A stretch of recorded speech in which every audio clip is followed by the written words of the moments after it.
Hola chicos y chicas, ¿cómo están? Hoy día vamos a hablar acerca de los menores de edad en el Código Civil y Comercial.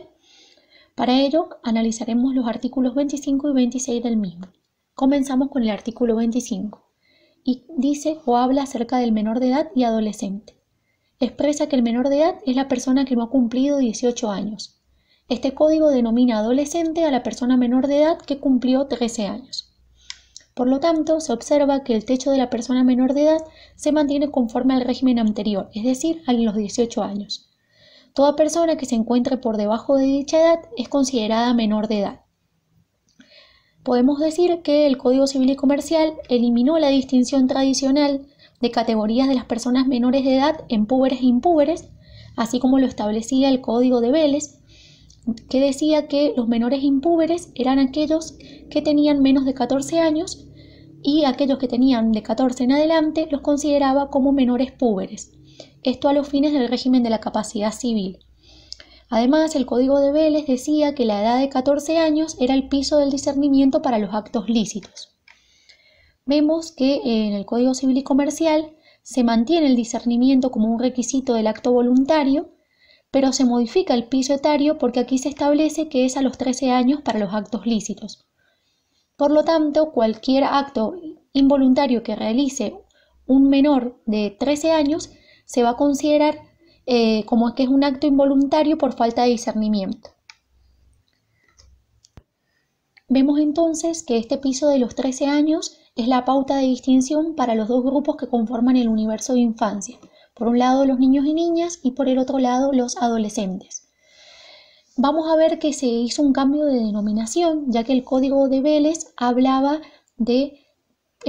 como dijimos, menores impúberes y menores púberes, es decir, que establecía una denominación que se relacionaba o era atinente a la pubertad, que es la condición de desarrollo personal. Aquellos que eran menores de 14 años se los consideraba menores impúberes y a los mayores menores púberes. Actualmente se modificó este término y en vez de hablar de menores púberes e impúberes se habla de niños, niñas y adolescentes. Se considera que es una opción coherente con la perspectiva de los derechos humanos y que está más acorde con la moderna doctrina en materia de infancia, que ya venía hablando y empleando estas denominaciones, ya que es necesario considerar el efecto no neutral que tiene el lenguaje y la necesidad de nombrar a las personas en su etapa de infancia por su propia denominación y no con referencia a una condición de desarrollo más despersonalizada como sería la pubertad. Ahora vamos a ver algunas referencias jurídicas que preexistieron al Código Civil y Comercial, en la cual ya hablaban sobre las categorías niños, niñas y adolescentes. Entre ellas podemos mencionar la Ley 26.061 de Protección Integral de los Derechos de Niñas, Niños y Adolescentes, que en su artículo primero, que hace referencia al objeto, decía que esta ley tiene por objeto la protección integral de los derechos de las niñas, niños y adolescentes que se encuentran en el territorio de la República Argentina. Asimismo, la Ley 26.529 de Derechos del Paciente en su relación con los profesionales de la salud, en su artículo segundo, que hace referencia a los derechos del paciente, dice en una parte que los niños, niñas y adolescentes tienen derecho a intervenir en los términos de la Ley 26.061 a los fines de la toma de decisión sobre terapias o procedimientos médicos o biológicos que involucren su vida o salud.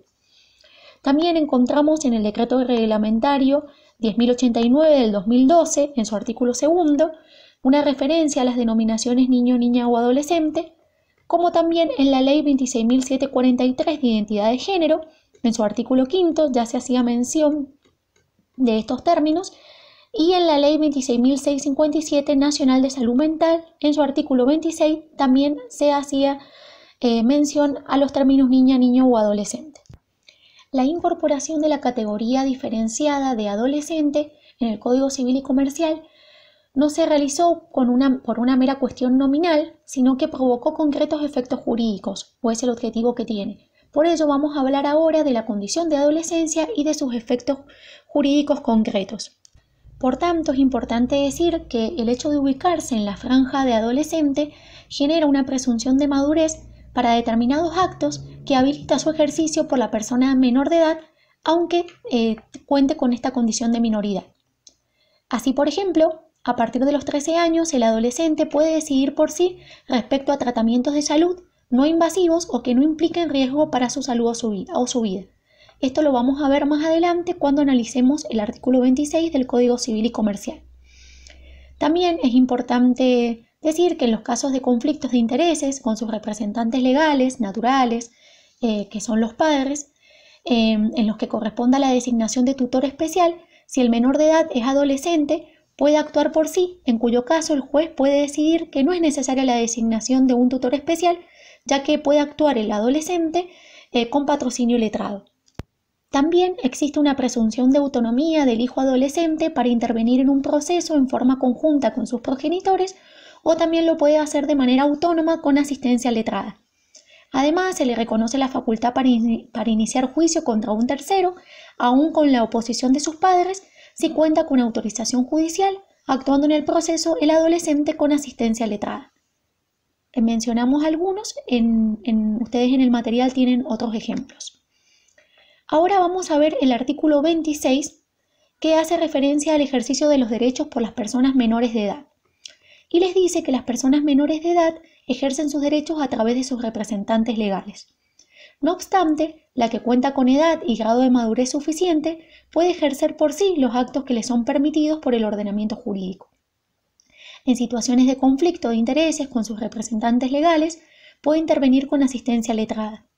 La persona menor de edad tiene derecho a ser oída en todo proceso judicial que le concierne, así como a participar en las decisiones sobre su persona. Se presume que el adolescente entre 13 y 16 años tiene aptitud para decidir por sí respecto de aquellos tratamientos que no le resulten invasivos ni comprometan su estado de salud o provoquen un riesgo grave en su vida o integridad física. Si se trata de tratamientos invasivos que comprometan su estado de salud o está en riesgo la integridad o la vida, el adolescente debe prestar su consentimiento con la asistencia de sus progenitores. El conflicto entre ambos se resuelve teniendo en cuenta su interés superior sobre la base de la opinión médica respecto a las consecuencias de la realización o no del acto médico. A partir de los 16 años, el adolescente es considerado como un adulto para las decisiones atinentes al cuidado de su propio cuerpo. Como vemos, aquí analizamos o estamos hablando acerca de la capacidad acerca de la capacidad de hecho que tienen las personas menores de edad, y que se considera que las personas menores de edad ejercen su derecho a través de sus representantes legales. De esta manera, el Código Civil y Comercial mantiene la solución tradicional propia del derecho civil, en la que se establece que las personas menores de edad, para el ejercicio de sus derechos, necesitan de la representación de sus padres, en primer lugar, y si no de sus tutores, en el caso de que los niños y niñas no cuenten con la edad y con el grado de madurez suficiente requerida para la actuación personal de sus derechos. En concordancia con ello, el artículo 101 del Código Civil y Comercial dispone la representación de las personas menores de edad no emancipadas en cabeza de sus padres, y en su ausencia, incapacidad, privación o suspensión de la responsabilidad parental, la representación le va a corresponder al tutor que sea designado. Ello es así porque ejemplos de la vida diaria nos demuestran la necesidad de conservar la solución de la representación por parte de los padres o tutores para los menores de edad, sobre todo en momentos de la primera infancia, por ejemplo, al momento de tramitar su inscripción al jardín de infantes o colegio primario, o para pagar la cuota del club al que asisten, o para tomar decisiones en el ámbito sanitario. Como decimos, en el ámbito sobre todo de la primera infancia es muy importante la representación y el cuidado de los padres. Todo lo dicho nos lleva a hacernos una pregunta o un cuestionamiento. Un cuestionamiento. ¿El ejercicio de los derechos a través de la representación legal es la regla o es la excepción? Podemos decir, en respuesta a ello, que la representación legal no se constituye en la regla en materia de ejercicio de derechos por las personas menores de edad, sino más bien en la excepción, ya que el principio es el ejercicio personal de los derechos por parte de los niños, niñas y adolescentes que presenten edad y grado de madurez suficiente tal que les permita la actuación personal de sus derechos. Además, hay que decir que no obstante, la que cuenta con edad y grado de madurez suficiente puede ejercer por sí los actos que le son permitidos por el ordenamiento jurídico. En situaciones de conflicto de intereses con sus representantes legales, puede intervenir con asistencia letrada. en análisis de este artículo podemos ver que la regla es la capacidad que si los menores cuentan con edad y grado de madurez suficiente, van a poder realizar por sí los actos, es decir, tienen una actuación personal de sus derechos, y en caso de que no cuenten con esta edad y grado de madurez suficiente, van a ser representados por sus padres o tutores. A continuación vamos a hablar sobre la incorporación del principio de autonomía progresiva de niños, niñas y adolescentes. Hay que decir que esta noción de autonomía progresiva en el ejercicio de derechos traslada el eje desde el concepto rígido de capacidad determinado a partir de la pauta etaria hacia la noción más empírica de competencia derivada del campo bioético. Con el Código de Vélez, la capacidad se fundaba o se determinaba en función de la pauta etaria y por lo tanto se consideraba que aquellos que fueran menores de 14 años eran considerados incapaces de hecho absoluto y aquellos que tuviesen entre 14 y 18 años eran incapaces de hecho relativo. Los que alcanzaban la mayoría de edad a los 18 años se consideraban plenamente capaces, pero la determinación de la capacidad estaba dada por la edad. Actualmente no se fija en la pauta etaria, sino que esto surge de la competencia que está derivada del campo bioético, como dijimos recientemente. Esto quiere decir que cuando éste no tenga plena capacidad, si bien puede ser que no tenga plena capacidad para realizar todos los actos, se puede evaluar que puede formar convicción y decisión razonada respecto a la cuestión a decidir y que por lo tanto sí tenga capacidad o aptitud para realizar determinados actos. Vamos a decir que esta solución, que es la que da el Código Civil y Comercial, aparece en sintonía con las exigencias que fueron sentadas en la opinión consultiva 17 del 2002 de la Corte Interamericana de Derechos Humanos, al establecer que al efecto del ejercicio de los derechos se deberá tomar en consideración las condiciones específicas del menor y su interés superior para acordar la participación de éste según corresponda en la determinación de sus derechos. En esta ponderación se procurará el mayor acceso en la medida posible. A lo que agrega que la capacidad de decisión de un niño de 3 años no es igual a la de un adolescente de 16, y ello debe ser tenido en cuenta o en consideración a los fines de determinar su interés superior. Con el Código Civil de Vélez, sí había una equiparación entre un niño, por ejemplo, de 13 años con uno de 3, porque ambos eran considerados incapaces de hecho absoluto. Entonces no es lo mismo un niño de 13 años que un niño de 3, porque va a haber una diferencia en cuanto a la madurez de cada uno y que se tiene que considerar al momento de determinar la capacidad. En el Código Civil y Comercial, la edad es tan solo una pauta a considerar,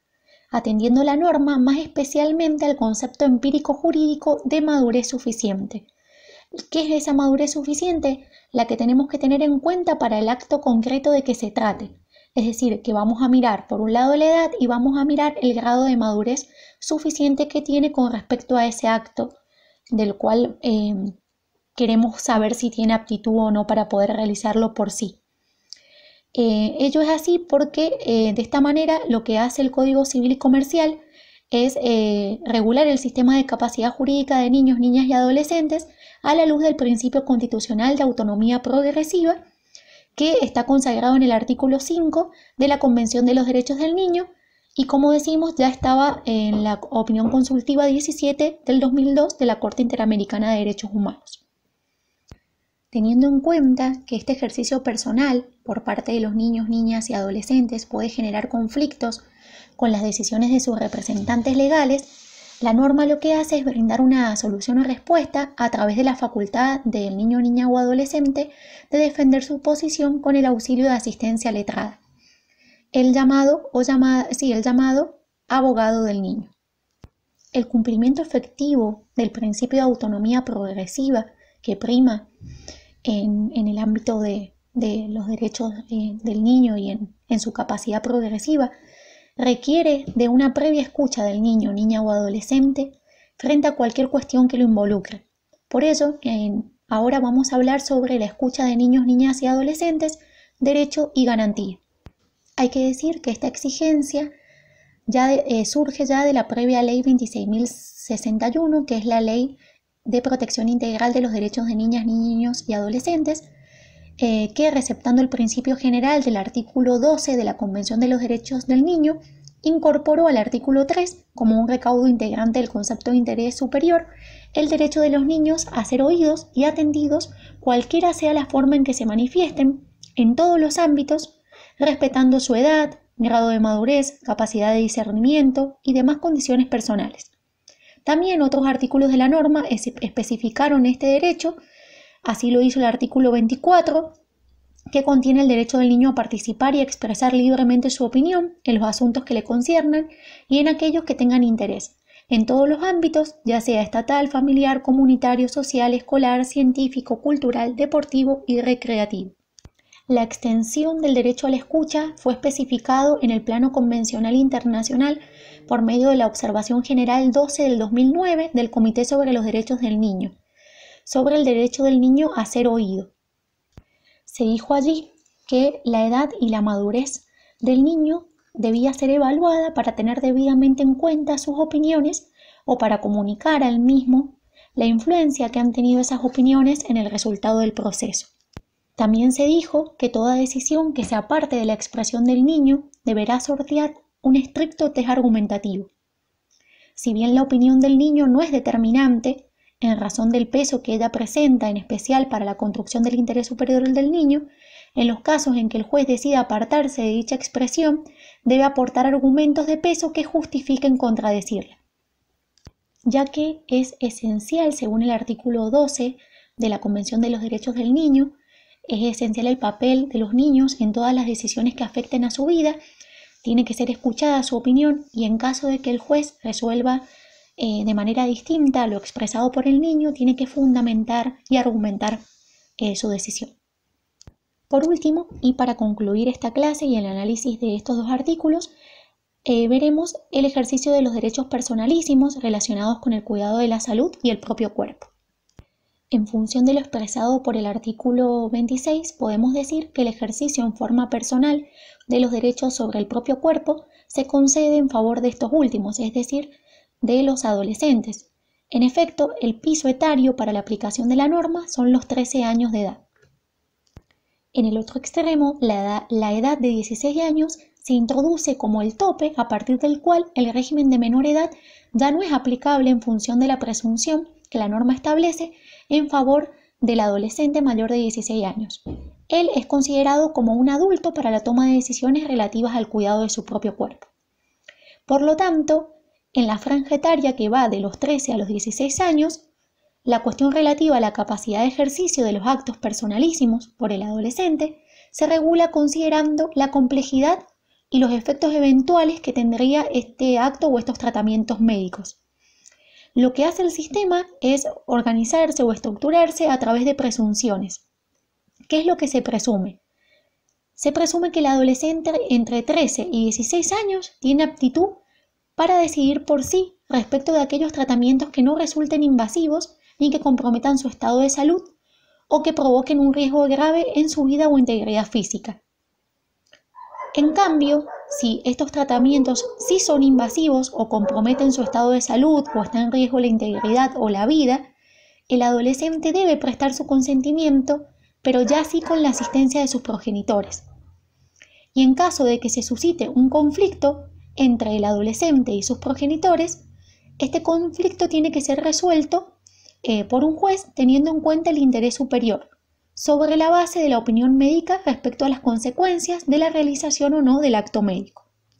Es importante aclarar que si bien el régimen admite la competencia del adolescente para la toma de decisiones frente a actos y o tratamientos médicos, esto no importa establecer que tiene capacidad para la celebración de un contrato médico,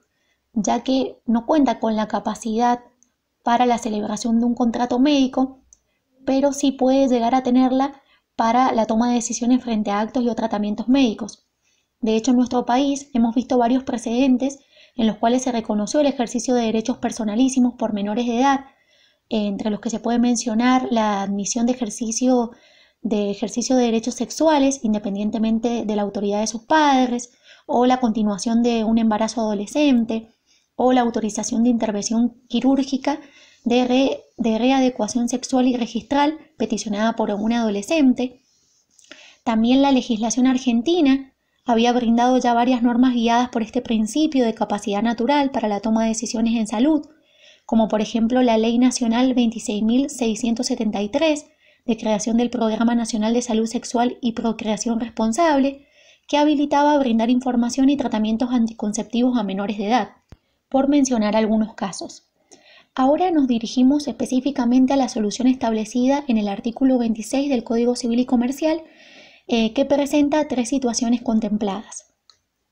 En primer lugar dice que si se trata del ejercicio de derechos o la realización de actos que no comprometan de manera alguna la salud del adolescente ni provoquen riesgo en su integridad física o psíquica, la sola petición del adolescente hace presumir su aptitud para el acto que desea practicar. En segundo lugar, dice que si este ejercicio de derechos o estos actos implican tratamientos invasivos que sí comprometan la integridad, la salud o la vida del adolescente, allí se va a exigir la asistencia del representante, con el consentimiento de la persona menor de edad. En este caso, se habla de asistencia, porque allí es el adolescente el que presta el consentimiento asistido por su representante. No hay representación ni sustitución. Si hubiese conflictos entre las opiniones del adolescente y sus representantes legales, lo que puede pasar es que frente a este conflicto se puede resolver judicialmente. El juez al momento de resolver tiene que tener en cuenta 2 pautas. Por un lado, el interés superior del niño, y por el otro, si bien se trata de un efecto que también se mide para delinear y adoptar la decisión que realiza tal interés superior, tiene que tener en cuenta el juez la opinión médica respecto a las consecuencias de la realización del acto. Y por último, a partir de los 16 años, se considera al adolescente como un mayor de edad al efecto de la decisión médica. O sea, la puede tomar libremente. De esta manera damos por concluida esta temática y dejamos abierta la puerta para dudas, aportes en la clase. Saludos y gracias.